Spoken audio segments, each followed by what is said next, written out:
Janichoa, Shawn. McDowell. We are looking I at. didn't know whether or not to put turbo at the end. I Like know Shawn that's. Turbo. You know what? That's fair because Grub does that all the time too. You know what? We're still working out the kinks in that one. But we are here today looking at Cocoon, this wonderful new indie game from. Let me see if I can get this right. Jeppe Carlson. Jeppe. I hope I got that right. But the lead gameplay designer of Limbo and Inside. So just evoking those two names should sort of give you an Yeah. idea of what this is gonna be like, right? I'm for when you mention those those two games, I think it's gonna be wet, puzzly, Uh huh. and that's kind of what this game is. Yeah, Maybe sure. less wet. Well, yeah, a little. Well, yeah, people can see a desert here. You know what? We'll dive in. People can see what that we're looking at here. But first of all, I love when games do this. Just you get going right away. Yes.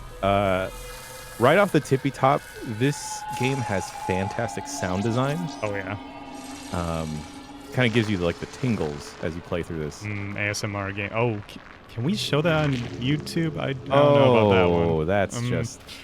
That's problematic. Anyways, And that's how people are born.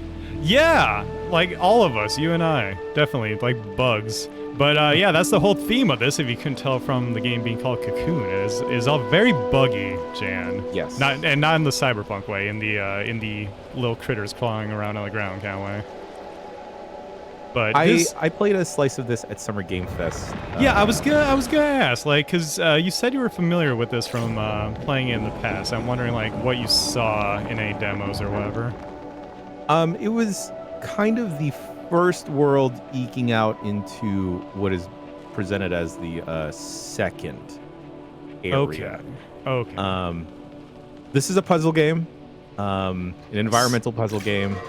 Not a lot of mechanics other than running around and activating those little pips, and then dragging around weird flesh zipper orbs. Yeah, there's an interesting sort of a combination of organic buggy stuff with like futuristic robot space tech stuff. It's an interesting combination of designs here, and as people can see with my little buggy boy, when you get to a certain point, like the wings will vibrate on them and interact with the world. And so that's how all the puzzles are solved, is sort of figuring out how your character is supposed to interact with the puzzle at any given time. Like I said, Limbo Inside, sort of figuring this cinematic platformer puzzle stuff out. Here's a very... Go ahead. Nothing is too crazy from the jump. Right. Like, here's a very simple one, you have the moving platforms. How do you go over there? Well, that's pretty easy. You just get off early. And then get on over to this one, and hey, look at that. Took the long way around. Perfect. Yeah, you almost missed that for dramatic purposes. Yes, I would never be a terrible gamer here on giantbomb.com, of course. I love that little little boost thing you get. The animations are like very nice. This is just such a pretty game. I mean, look at this. You got this weird machinery in the middle of the desert in the crater. You got this big ass wall. What the hell is going on here? The music kicks in. It's very dramatic. I love that. Oh man. They play with scale really well in this game, right? Since you are indeed a bug, they like to sort of play with that. And I think once we get here, people start seeing some of the more interesting stuff that this game does. Because this is sort of the whole conceit of the game, is that each level is its own world inside a capsule. Yeah. Yeah, the world is like an item. It's crazy. Yes, despite the game opening with us being born into the world, we popped out of it. Yes. We somehow knew the queen bug here was calling us. Oh, that visual design is just so cool. Yeah, this is a really stunning game across all fronts. I think it's more palatable than Limbo and Inside was. I would agree, because I actually was not super into those games. I played like, I don't know, halfway through each, and I was just like, this isn't really doing it for me. But when I saw this at one of those Xbox presentations or something a while back, I was like, oh, the design of this game is so cool. And I saw the world jumping thing. I'm like, what are they gonna do with that? Yeah, and I love that now we are in another hub world, using the world we were just in as like a key to get around. Yeah, it's like this key item right here. It kind of reminds me, Shawn, I forget how old you are, but it reminds me of Men in Black with like the little world marbles. Yes. Don't worry, only a couple of years younger, but yeah. Oh, thank God. Oh, thank God. Yeah. This is one where I was actually like, I was thinking about this one for a while when I first came to this. So they do some things with the fact that the worlds are in capsules that you can sort of, play around with. They roll around, stuff like that. So you have this series of tubes, and it's sort of like the, fluid dynamics puzzles you see in other games. But I don't know, something about just the fact that you're rolling around like a universe is puts an interesting spin on it, I think. No, 100%. That's what I felt. It felt more precious, right? To just be carrying it around on your back, Atlas style, no less. Yeah. Yeah. So far in like this early part of the game, a lot of the puzzles are just kind of like, make sure you run to this point to get to XYZ to like make sure that the world gets to like a certain point, right? Yeah, it's very simple stuff early on, but it does get a little more intricate. It's like a cinematic puzzly sort of game, so it's not gonna have you doing like ridiculously complicated stuff. But like this is the kind of thing where it's like, it took me just a second to figure out, I see, I need to make my own path here by just timing it out. And this is a sort of simple puzzle where it takes you like, 10 seconds to look at it, and then you realize, oh, that's what I need to do. That's clever. I found the game's been doing a lot of that. I'm only about, I'd say like an hour-ish in, maybe a little bit more. I got through like the first world, as it were, into the second one. I didn't want to get too far, knowing that we were doing this, because once I realized the way these puzzles work, I want things to be a little mysterious. I don't want to jump to any conclusions here. Yeah, also, when we're doing like a quick look for this style of game where it's all puzzles. You don't want to spoil too much. Yeah, you don't want to give anything away, exactly. Or at least not too much, yeah. This is basically like a demo for people right here. This is very cool. Once you get the world on pastel, first of all, it like lights up in the theming of the world. But also, jump back in. We can jump back in, which is pretty neat. Oh, God, that effect is so good.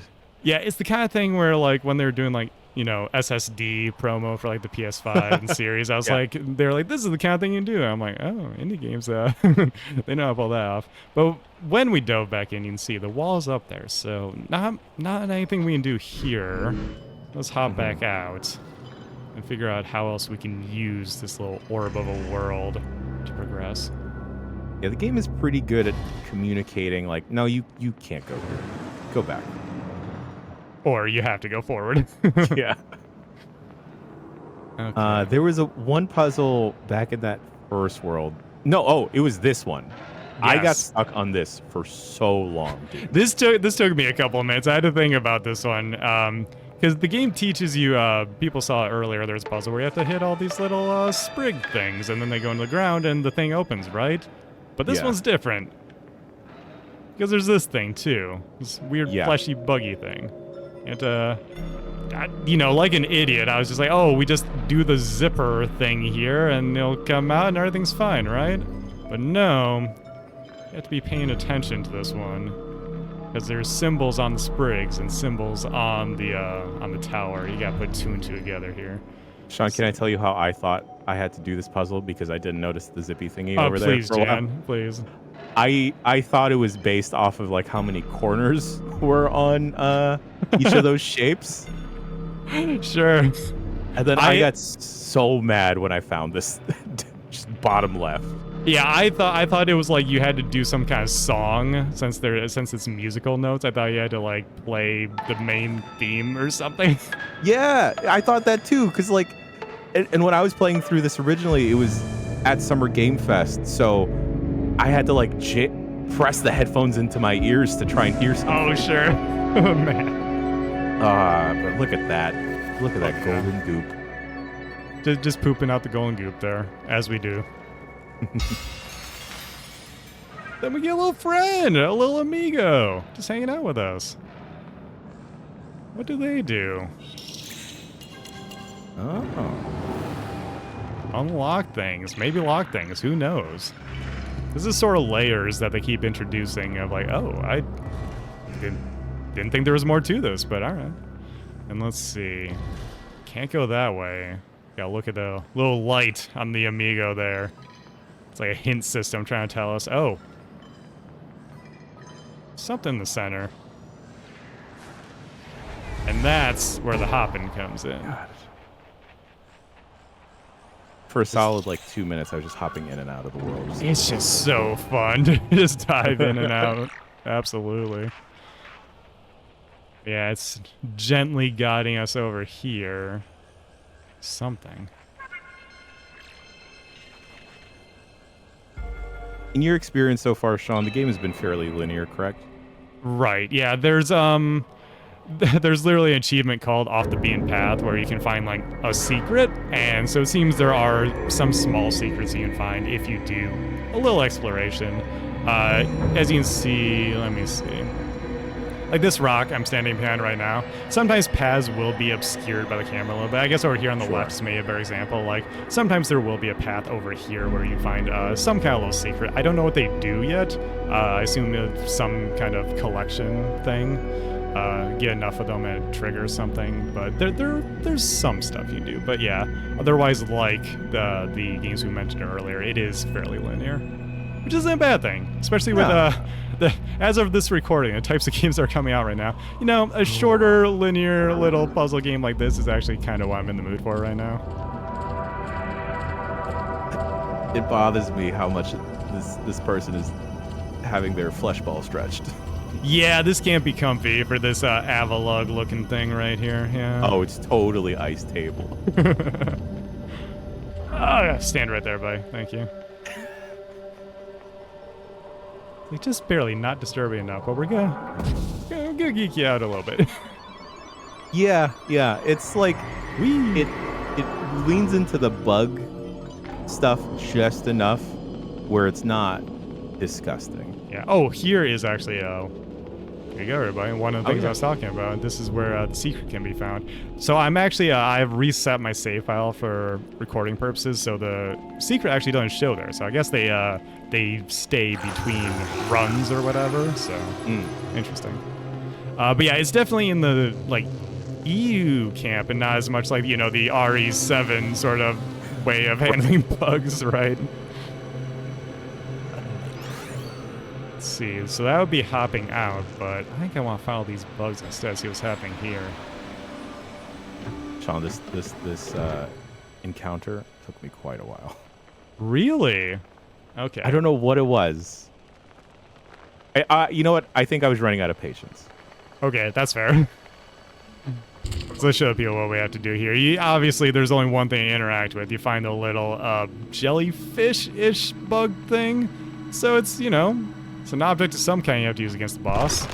It's a bomb you, like, slam into the ground to disrupt it. Which I guess makes sense. It's all crystalline and stuff. I just love how this freak looks. It just poops out the crystals. It's just so weird, but looks incredible. I love it. Get off me. So there's no attacks in this game. It is pretty much just activating those little waypoints.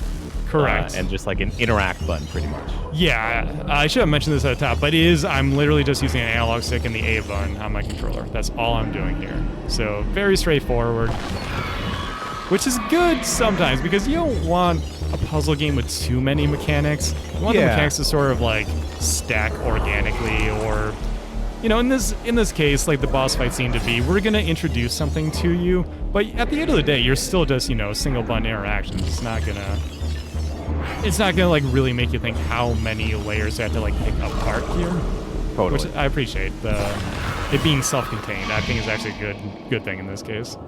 It doesn't feel like a puzzle game that you can cheese certain mechanics. Right.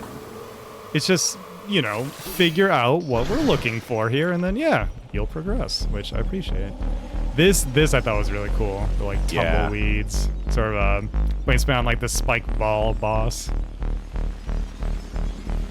It's just so gross but so captivating. Oh, absolutely. And the music's pounding in the background too the whole time, sort of like a heartbeat. Okay, there it is. Gotta go over to the buddy over there. Oh, nice. Woo. Okay, you know what?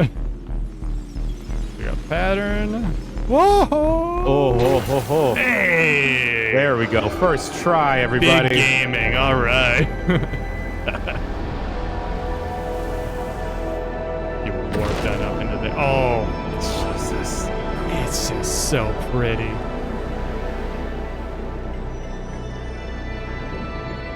I feel bad admitting this, but I tend to lower game volume a lot and just listen to like a podcast or music. This has been one of those games where it's like, no, I'm fully locked in. Oh, yeah, I'm cranking same. up the volume to this. Yeah, like headphones on, get in the zone. And this is maybe my favorite thing. I don't even know how you described it, but just the whole lighting stuff up, neon style, crystalline stuff. For some reason, this is like my aesthetic, and I love it. Like the way this is all coming together. Oh, it's just so visually pleasing. I love it. Like bio-organic crystal punk. Yeah. Genre of the year right there. Everybody's there we everybody's go. doing it. It's just so pretty. I know we probably said that like 100 times this episode. Sorry, everybody, but it is. Look at it. It's very visually stimulating, and like I think we mentioned it at the top, but like I think this is probably going to catch more people than Limbo or Inside. Yeah, in the long run, I think it definitely will, especially because, so first of all, this is on everything. We're playing the PC version here, of course, but it's on all the consoles as well, like including Switch, so you can play it wherever you are.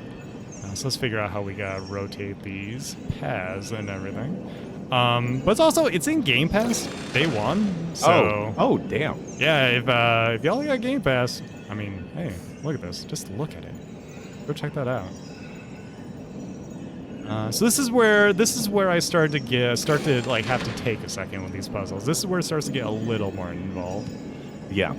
Having to figure out that you need to position the road, so to speak. Move the fleshy zipper thing on back. Oh boy. And then take the orb back over in the other direction. So let's see. Is this right? Yeah, I should be right. Yeah, the way this game is designed, thankfully nothing feels unfair. Right. And you're never like trapped. There's no like, oh, time to reset sort of mentality. Mm-hmm. Which I really like. Because I love puzzle games, but sometimes they, like you said, they can feel a bit unfair. They feel like the game developer is saying, hey, figure this out, but figure out it, you know, the one specific obtuse way of doing things that we have devised to like be the challenge.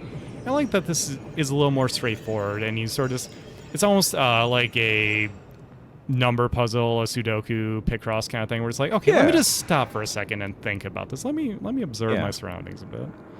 Even though it's fairly linear, it does encourage like exploration and just kind of poking with like just fiddling with what you have to work with a bit. So here we have 2 pedestals, which hey, maybe that's a sign of what's to come. We can't do anything with it yet. Let's go this way instead. There's this deep, dank area we're in.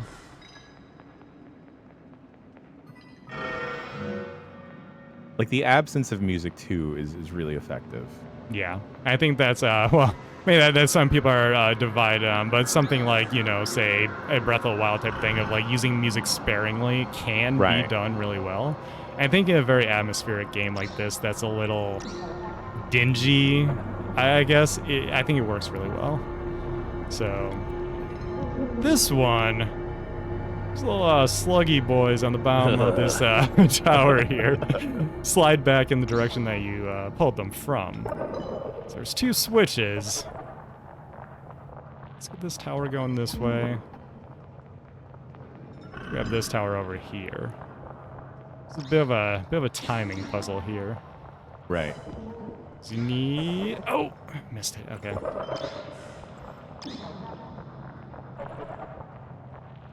But again, nothing too crazy in terms of like what it's asking of you. Yeah. It's not too demanding, which, yeah, like we said, I really appreciate that. Get you going that way. Get you over here again. Okay. This is just capital C content. I just want the people to have a good show. Yeah, yeah. This is how we stretch. Oh, okay. Locked There in. we go.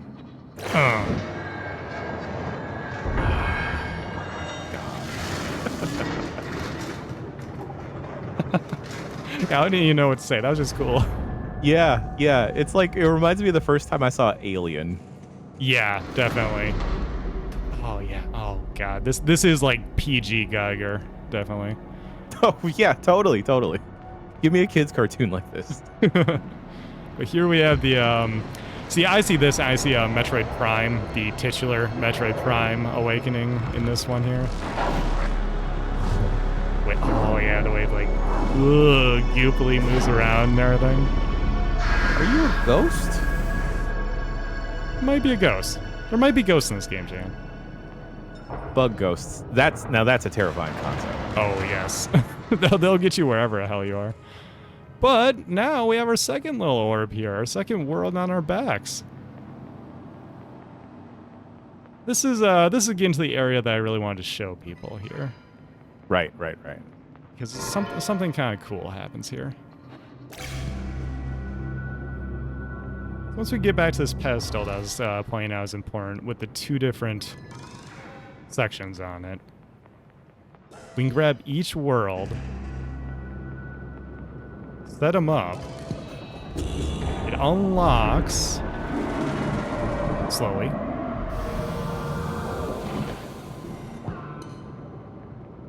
This other pedestal, that's another of the little warpy areas. Yeah. So now we have 2 worlds to juggle, and we can switch between them. And this one is just wet. This is the wet one. This is the one y'all showed up for. Oh, but it's pretty. All the fish swimming around down there. There's some koi pond vibes going on. Some rough-looking coral. Wrecked ship back there. There's a story here. Something happened. But, wait a second. We're in a world. There's a pedestal. Yep. I love this. I love this shot. This is where I was like, okay, people need to see this. We take the world inside the other world. Inception. This feels messed up. It feels like, yeah, you're playing with something you should not be playing with here. Like, we're just a little bug boy. I don't know if we should be doing all this. Yeah, this is above our pay grade. I don't know who signed us up for this after we got spit out of a cocoon 17 minutes ago or whatever. Ah, God. And then we've hit another wall. Right. We know how the walls work. And here you can see the world is inside the other world. I think that's where we're going to leave everyone, because people can start to figure the more intricate puzzles that this leads to on their own.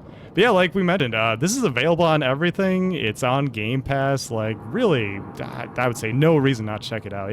If you thought this was cool, like, this is one of those games where I think people are sort of going to be talking about some of the things that it does towards the end of the year here.